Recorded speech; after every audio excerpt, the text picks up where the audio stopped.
Greetings, everybody, and welcome back to another episode of Not Funny Guys Presents Red Dwarf Rewatch. I am your ever-present, non-holographic, human, not cat or android host, Dr. John. So, trying out something new there. We'll see if it sticks. Who knows? First of all, apologies for the late last episode, episode 39, coming out, the late holiday stuff. But we're back on track and we're kicking gears now. So let's get going here with episode 4. This is episode 40 of our rewatch. Episode 4 of series 7, Duct Soup. Now this one was directed by Ed By and written by Doug Naylor. And was released on the 7th of February, 1997. Crichton gets, shall we say, fussy and jealous, thinking that Lister likes Kochanski better than he likes him. This is exactly where we left off with them last time. The primary power goes off on Starbug, and they get stuck in the room. They have no choice but to then climb up into the small ventilation ducts to basically find their way around Starbug in order to escape. While they're in the ducts, they discover a lot about each other. In particular, we discover that Dave Lister is claustrophobic. Now, I absolutely love this opening sequence where we're cutting back and forth between Kochanski and Dave Lister. Dave is in his room quarters. Apparently, for some reason, it's 92 degrees in there. Holy moly, no. I hope he's talking about in Fahrenheit, because it would be way worse if he was talking about that in Celsius. Whew. He then has to pose himself the universal question. Is he trying to go to sleep? To pee or not to pee? Yes, well, not really much a universal question, but it is about going to sleep. But he then decides he basically has to get up and go pee. This point, we cut over to Kochanski, and she is holding a wrench and threatening the pipes. She's kind of going a little stir crazy in her sleep. She also cannot go to sleep. And apparently she's been taking notes and marking out the patterns of the noises that are supposed to be made here. It's driving her a little mad. And when the pipes apparently break pattern, she gets even more upset. So we go back to Dave, who is apparently taking a cold shower, and like some guys, most guys, I don't know. I stopped doing this whenever I got a significant other, but peeing in the shower. I know, we do that. He also, upon exiting the shower, retrieves his pillow from the fridge. That's a smart move. So we cut back to Kochanski. She's trying once again to ignore the pipes now with headphones, but she still hears it. So she basically gives up and walks out into like the main deck area wearing these headphones, and her hair is all up. And Fright, of course, references her to, Princess Leia. She doesn't hear the insult because of the mirror muffs, but takes them off. And she has gone crazy. Apparently the same room was once Dave stayed in it, and almost when he went crazy. And she's like breaking down about everything. The showers, the fridge. She hates showers. She wants a bath, the yogurt, She starts crying, and Crichton freaks out because he doesn't know how to comfort her, even though he was on the ship of all women with no 5. So I think that might be a glitch, an overlook, shall we say. And so he's trying to now comfort her, and he mistakes finding a programming in his brain to comfort her for the Heimlich maneuver. But it does manage to get her to stop crying, strangely enough. Kochanski talks about how she grew up in a very rich, perfect life.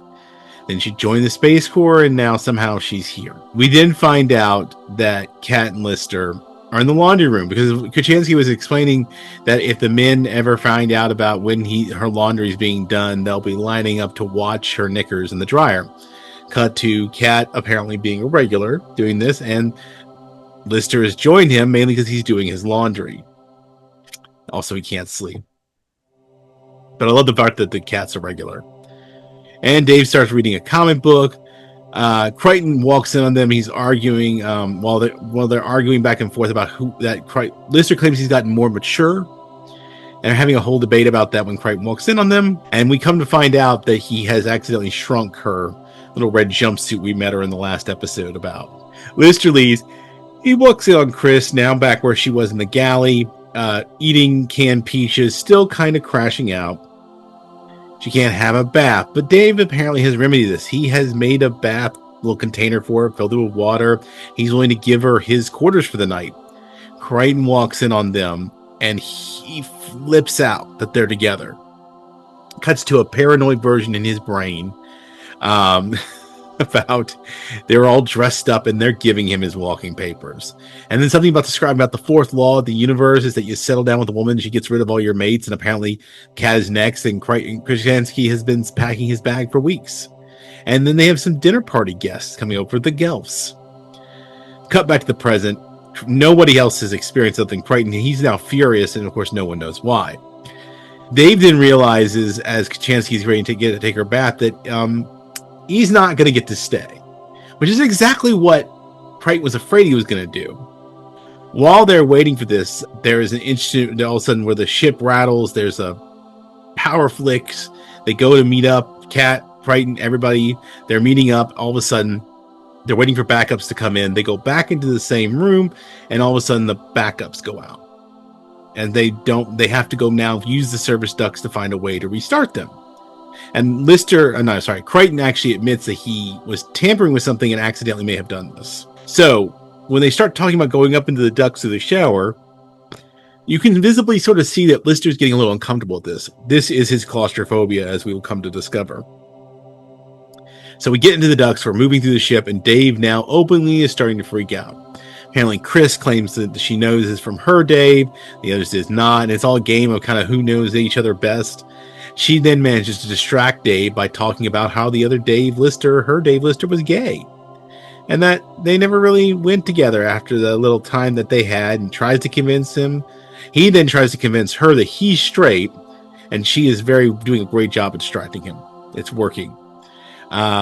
Then they get into this whole thing about gay friends back on Red Dwarf. Chris had a few. Dave claims he didn't seem to really know too many.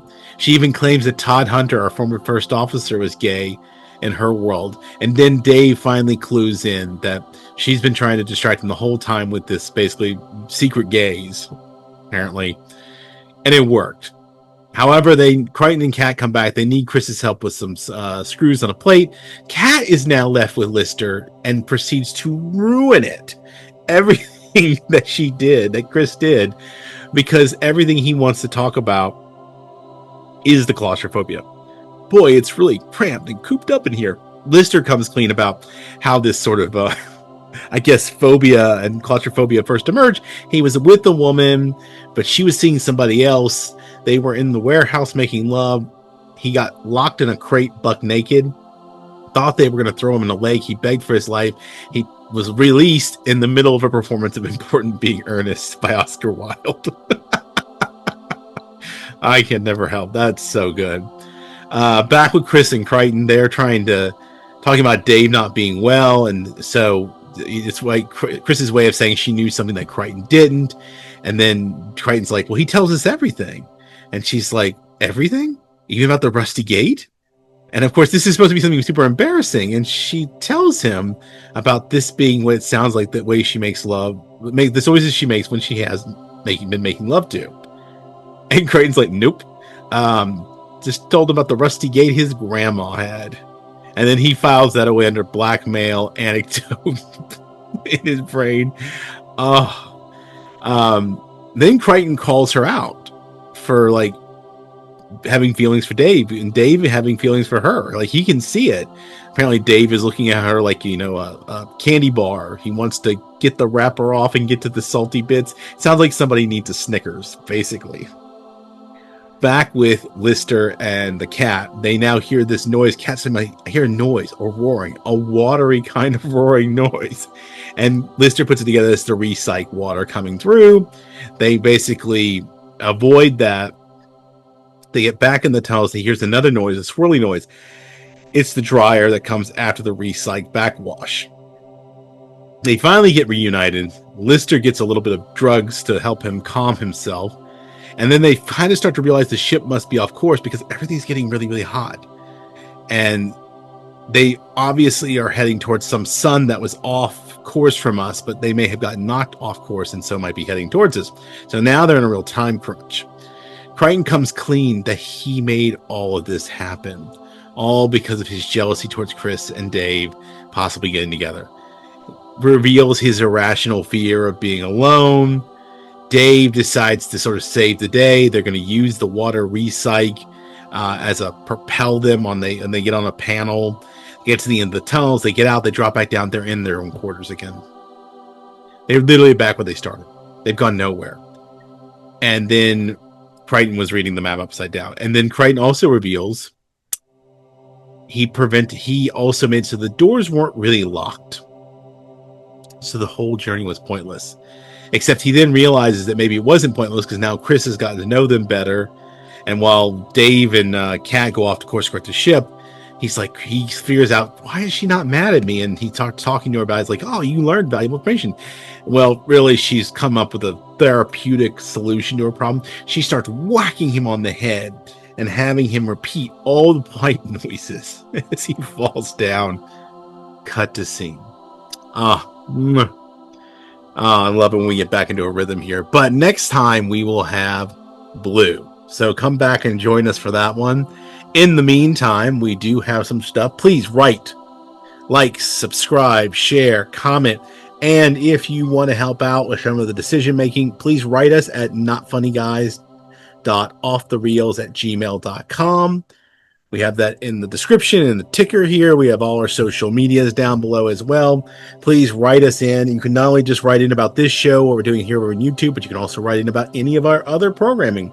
Remember, over here on the YouTube, we do mainly television stuff, so I'm always looking for ideas, ways to improve the show.